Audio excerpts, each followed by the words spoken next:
The live TV, सच सबसे आगे। दोस्तों, आपने ये कहावत तो बार बार सुनी होगी कि पैसे से तो सब कुछ खरीदा जा सकता है, लेकिन क्या सब कुछ का मतलब सब कुछ होता है? क्या पैसे से वोट भी खरीदा जा सकता है? जी हाँ दोस्तों, अब हालत ये हो गई है कि पैसे से वोट भी खरीदे जा रहे हैं और वो वोट खरीद रहे हैं सत्ताधारी पार्टी के मंत्री। भ्रष्टाचार मुक्त और राम राज्य लाने की बात करने वाली भाजपा पार्टी खुद वोट खरीदते हुए, उसके मंत्री खुद वोट खरीदते हुए रंगे हाथों पकड़े गए हैं, जिसके बाद चुनाव आयोग ने इस पूरे मामले को संज्ञान में लेते हुए बड़ी कार्रवाई करने का आदेश दिया है। इस खबर में आज हम आपको बताएंगे कि कैसे बुलंदशहर में भाजपा के मंत्री, राज्य मंत्री अनिल शर्मा के बेटे बेलगाम होकर, निर्लज्ज होकर और बेशर्मी की सारी हदें पार कर वोट खरीदने निकले हैं और उनकी इस हरकत की वीडियो भी वायरल हो जाती है। नमस्कार, मैं आपके साथ प्राची पांडे और आप द लाइव टीवी देख रहे हैं। दोस्तों, उत्तर प्रदेश चुनाव में भाजपा की हालत कैसी है, कितनी दयनीय है, यह आप बखूबी जानते हैं। जिस तरीके से ये वीडियो सामने आ रही है कि भाजपा के विधायकों को, नेताओं को गांव के अंदर नहीं जाने दिया जा रहा है, उससे ये समझा जा सकता है कि भाजपा जो है उसकी स्थिति बेहद दयनीय है, बेहद खराब है। और अपनी इस लचर स्थिति को समझते हुए अब भाजपा पार्टी इस कदर गिर चुकी है कि इसके नेता, इसके मंत्री अब इस स्तर पर आ गए हैं कि उन्हें पैसे दे करके वोट खरीदना पड़ रहा है। जी हाँ, पहले आप ये पूरा वीडियो खुद देख लीजिए, इसके बाद हम आगे की चर्चा करेंगे।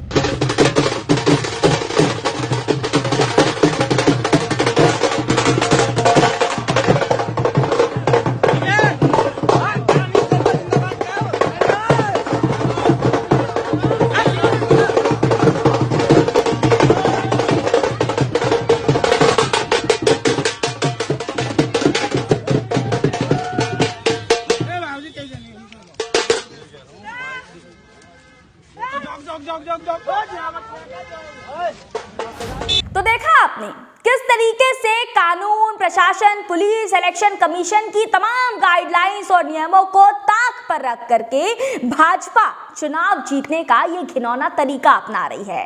कैसे ढोल नगाड़े के साथ लोकतंत्र के इस त्योहार को कलंकित किया जा रहा है, किस तरीके से चुनाव में जीतने के लिए ये घिनौना, ये अपराधजनक काम किया जा रहा है। दोस्तों, 100-100 रुपए में लोगों से वोट खरीदे जा रहे हैं, 100-100 रुपए में मतदाताओं को खरीदा जा रहा है, 100 रुपए में देश के लोकतंत्र को खरीदा जा रहा है। जरा सोचिए कि ये कितने शर्म की बात है कि सत्ताधारी पार्टी जो कि बहुमत से जीती थी, पूर्ण बहुमत से आने वाली ये भाजपा जो कि प्रचंड बहुमत से जो आई थी, सत्ता में आई थी, और इसी के राज्यमंत्री को आज जनता से वोट मांगना तो दूर, उनसे खरीदना पड़ा है, वो भी 100 रुपए में। ये दिन आ गए हैं भाजपा के। ये वही पार्टी है जो 2014 में प्रचंड बहुमत से आई थी और आज हालत ये है दोस्तों कि पार्टी को पैसे देने पड़ रहे हैं गरीब जनता को अपनी तरफ लाने के लिए, उनको लुभाने के लिए, और 100-100 रुपए में देश के मतदाताओं को खरीद रहे हैं ये लोग। ये राजमंत्री हैं, ये एक जिम्मेदार पद पर बैठे हुए हैं। ये शख्स जो आपको वीडियो में नजर आ रहा है, ये राजमंत्री का बेटा है और ये परवरिश मिली है इस लड़के को अपने पिता से, जो आज जो है ये शख्स जो है वो पैसे लेकर के वोट खरीदने के लिए आ गया है। ऐसे लोगों को हमने राजगद्दी पर बिठाया है। दोस्तों, शर्म आ रही होगी आपको भी, इस वीडियो को देख करके आप लोगों को भी शर्म आ रही होगी। दोस्तों, ये गिल्ट हो रहा होगा कि आखिर किन लोगों के हाथ में हमने देश की कमान सौंप दी है। ये लोग दावा करते हैं कि ये हमारे देश के कानून को बचाएंगे, ये दावा करते हैं कि हमारे देश के संविधान को बचाएंगे। ये स्थिति है दोस्तों भाजपा के राज्य मंत्रियों की। अब आपको बता दें दोस्तों कि जब बुलंदशहर से अनिल शर्मा के बेटे की ये वीडियो वायरल होने लगी, चारों तरफ निंदा होने लगी, मीडिया ने भी इस वीडियो को खूब चलाया और इसके बाद विपक्ष ने सरकार को घेरना भी शुरू कर दिया। जब वीडियो के वायरल होने के बाद अनिल शर्मा से ये पूछा गया कि भैया आप ये बताइए कि आपके बेटे जो है वो इस तरह की हरकत कर रहे हैं, इसके बारे में आपको जानकारी थी कि नहीं? वैसे बहुत ही फॉर्मल सा क्वेश्चन है, क्योंकि जाहिर सी बात है जब बेटा ऐसा काम कर रहा है तो पिता इसमें सम्मिलित होगा ही होगा। लेकिन इस पर अनिल शर्मा ने एक बड़ा घिसा पिटा सा जवाब दिया। उन्होंने कहा कि यह विपक्ष की साजिश है। जी हाँ दोस्तों, अब जो है ये भाजपा वाले वैसे तो हर मुद्दे में जो है विपक्ष को लेकर के आ जाते हैं, इस घटना पर भी वो कह रहे हैं कि विपक्ष की साजिश है। विपक्ष जो है वो भाजपा को मिल रहे समर्थन से घबरा गया है और इसलिए इस तरह की साजिशें रच रहा है। अब दोस्तों अनिल शर्मा के इस बयान के बाद ना हमने सोचा कि एक बार जरा आपको इस वीडियो की एक झलक और दिखा देते हैं, क्योंकि सीधे सीधे अनिल शर्मा ने अपना पर्दा झाड़ करके विपक्ष के ऊपर डाल दिया है। पूरा का पूरा जो दोष है विपक्ष के सर पर मढ़ दिया है। तो जरा आप इस वीडियो को एक झलक फिर से देखिए।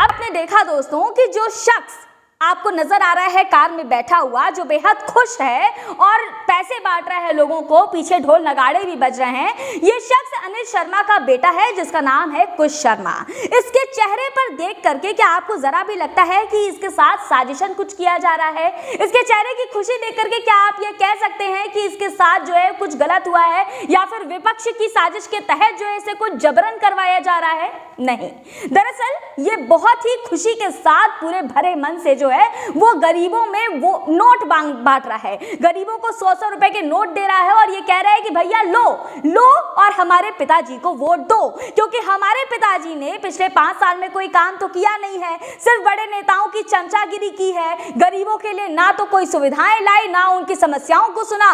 और ऐसे में अब चुनाव आ रहे हैं तो जाहिर सी बात है पैसे तो लोगों को देने ही पड़ेंगे, तो पैसे दो और वोट लो। ये पूरी जो है वो प्रक्रिया की जा रही है दोस्तों, और यही वीडियो जो है अब लगातार वायरल हो रही है, जिसके बाद भाजपा को मुंह छुपाने की नौबत आ गई है। अब आपको बता देते हैं कि जब ये पूरा का पूरा मामला सबके सामने आ गया है तो निर्वाचन आयोग को भी अपनी जिम्मेदारी का कुछ एहसास हुआ है। निर्वाचन आयोग को भी याद आ गया कि अरे भाई हमें भी तो इन लोगों पर कार्रवाई करनी चाहिए। तो ऐसे में निर्वाचन आयोग ने भी इस पूरे मामले पर संज्ञान लिया है। नोटिस जारी की गई है निर्वाचन आयोग की तरफ से और कहा गया है कि 24 घंटे के भीतर स्पष्टीकरण दिया जाए इस पूरे मामले को लेकर के, इस पूरी वीडियो को लेकर के कि आखिर क्यों ये पैसे बांटे जा रहे हैं, किन कारणों की वजह से पैसे बांटे जा रहे हैं, इसका पूरा जो है वो ब्यौरा दिया जाए निर्वाचन आयोग को। जिला निर्वाचन अधिकारी चंद्र प्रकाश सिंह हैं जो कि ये कहते हैं कि उनको नोटिस जारी कर दिया गया है, यानी अनिल शर्मा को जो है नोटिस जारी कर दिया गया है और जांच का भी आदेश दे दिया गया है। नोटिस के जवाब आने के बाद जो है आगे कार्रवाई की जाएगी और बड़ी कार्रवाई की जाएगी दोस्तों, क्योंकि ये कोई छोटा मोटा अपराध नहीं है, ये बहुत ही संगीन अपराध है जिसका एहसास आप लोगों को होना चाहिए। देश के लोकतंत्र के साथ, देश के संविधान के साथ खिलवाड़ किया जा रहा है। आपको बता दें कि कुश शर्मा जो है वो पेशे से वकील हैं और वो दिल्ली विश्वविद्यालय से जो है वो लॉ के छात्र भी रहे हैं और वर्तमान में वो भाजपा युवा मोर्चा के पश्चिमी यूपी के कोषाध्यक्ष हैं। जी हाँ दोस्तों, कोषाध्यक्ष साहब। अब इन्होंने ये सोचा होगा कि भाई अब हम कोषाध्यक्ष हैं तो कहीं ना कहीं जो है थोड़े बहुत पैसे इधर उधर कर लेते हैं, जनता को खरीद ही लेते हैं, तो कौन सी बड़ी बात हो गई, कौन सी बहुत बड़ी गाज गिर जाएगी भाजपा के ऊपर, कौन सा भाजपा का कोई चुनावी बजट जो है वो बिगड़ जाएगा। तो ऐसे में साहब ने सोचा कि चलो 100-100 रुपए गरीबों को बांट देते हैं और वोट खरीद लेते हैं, अपने पिताजी को जिताने के लिए जो है ये पूरी प्रक्रिया इन्होंने की है। वैसे दोस्तों इस वीडियो को देखने के बाद आपको क्या लगता है? क्या आपको लगता है कि आचार संहिता लग चुकी है और भाजपा के राज्य मंत्री की ये जो वीडियो सामने आई है इसके बाद इलेक्शन कमीशन जो है वो साहबजादे पर कार्रवाई करेगी?